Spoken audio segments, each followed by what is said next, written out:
The remote start operating range is approximately 200 feet from the vehicle.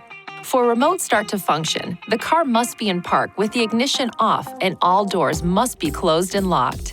Laws in some communities and states may restrict or forbid the use of remote starters or require a person using remote start to have the vehicle in view. Check local regulations for any requirements. To start the vehicle remotely, press the lock button on the key fob. Then, within 5 seconds, press and hold the engine start button for at least 2 seconds.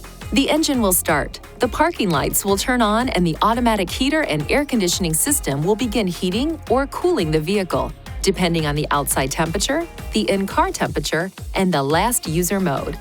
During this period, the heater and air conditioning display and buttons will not operate until the ignition switch is turned on.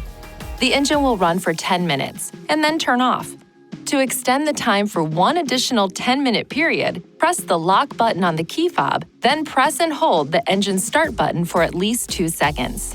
Runtime will be calculated as follows. The first 10-minute runtime will start when the remote start function is performed. The 10-minute extension will start immediately after the remote start function is performed a second time. For example, if the engine has been running for 5 minutes and you extend the remote engine start, the engine will run for a total of 15 minutes. Press and release the engine start button on the key fob at any time to cancel the remote engine start. After 2 remote starts, the ignition switch must be cycled from on to off before remote start can be used again. To start driving after using remote start, apply the brake pedal and press the ignition switch. Please see your owner's manual for important safety information, system limitations, and additional operating and feature information.